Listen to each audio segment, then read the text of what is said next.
everyone. Thank you for joining me for my final speech. For this speech, I'm going to be telling you a little bit about my life story of myself. My name is Taylor Wisinski, and I was adopted by this amazing woman, Diane Wisinski.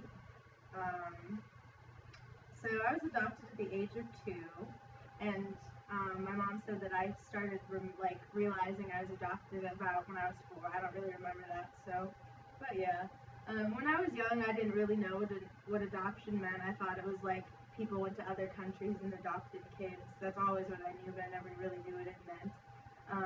I used to ask my mom for Chinese dolls because I thought like China was a place you went to like adopt kids. I don't really remember this, but it's what she told me. So I had a photo that had been taken with my siblings, and I saw like the younger version of myself there, but I didn't know like what it meant to be adopted. I still like had wonders, about like who these people were. So my adopted mom told me the name of my siblings, but since they were just in a single photo, their names were difficult for me to remember. So then my mom told me like when MySpace and Facebook and all the social media stuff came out on the internet that she was going to attempt to find my biological siblings.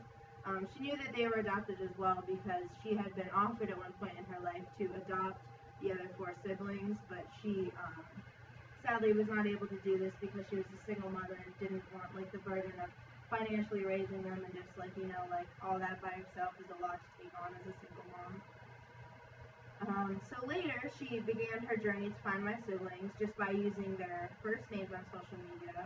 My brothers had common Hispanic names, Angel and Raphael, so she searched using my sister's name, Melissa, because it was different, than those two. It was less common, it was more, thought she'd have a better chance to find out.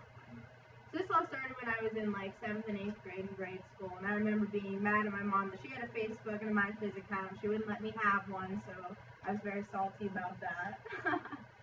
I also need to mention that I had a younger brother, Ephraim, who lived about 6 hours away from me at the time that I knew of when I was in grade school, because we were sort of pen pals. We'd send each other our school pictures every year, and we'd write each other letters and stayed in contact at the time. It was a nice way. I still have all the letters and the pictures, and it's cool. We didn't get the chance to grow up together in person, but we grew up each other in that sense. So jump ahead to 2010. In 2010, we received a phone call from my little brother Ephraim's adoptive father, Tim, and he wanted us to all meet. So we agreed to meet in Pittsburgh. We drove all the way from Erie to Reading. It was a great day. We went to Pittsburgh, and we met at the Hard Rock Cafe and had lunch, and it was an amazing time. We walked around Station Square. We rode the incline up, and we got ice cream, and we hugged each other, and we promised to meet again. It was such an amazing experience.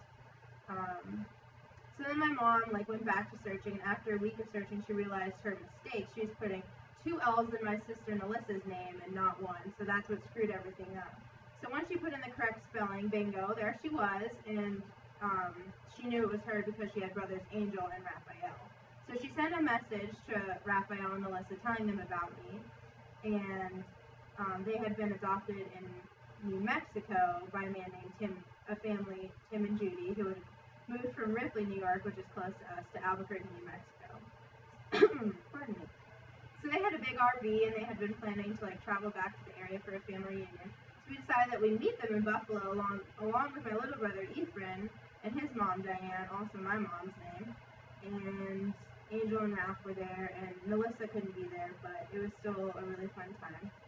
My brother Angel served 4 years in the Marines, so he was just recently back in the States, so we went to Darien Lake. We rode the rides all day long, and it was like we knew each other all our lives. It was crazy.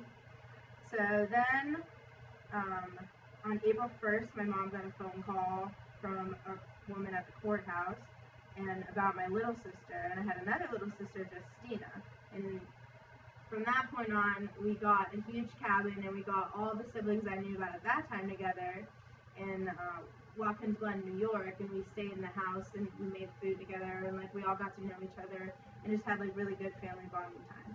Alright, so now fast forward to December of 2014, my mom started thinking of finding my biological father's side siblings.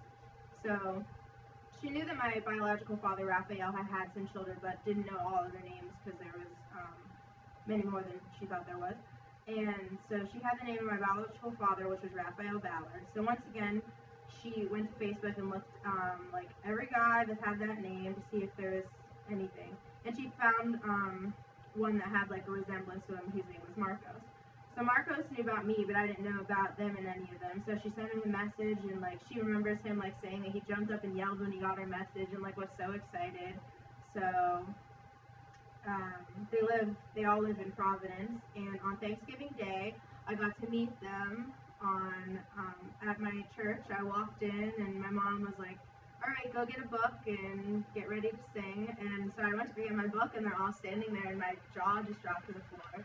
And it was the craziest, like, out-of-body experience. Like, I was like, "Is this happening? Like, is this real life?" And it was just one of the greatest days of my life. All my sisters have curly hair just like me, so it's like it was cool to like talk about things that we all had in common and didn't get to grow up like together and talk about. So yeah, so that's about it. A lot of crazy stuff, but thank you for your time. And is there any questions? Yeah, I was happy to be there on Thanksgiving Day. Yes, you were. were. Your siblings and surprised you with them that I wasn't there yet. Just wondering what went through your mind when you finally got to meet them and spending the whole night with them. When I walked through the doors, it was kind of like unreal to me. Like I kind of thought it was like a dream. It just felt crazy. Like it's like something you want like your whole life, and then when it finally happens, you can't even believe it's happening. It's just like surreal. It was amazing. Like I can't really put it into words. How many siblings are there altogether? 13 altogether. You were one of. I am one of 12. 13. 13, sorry. So there's 12 other ones. 13. Alright. Thank you for your time, and I'm glad you enjoyed my speech.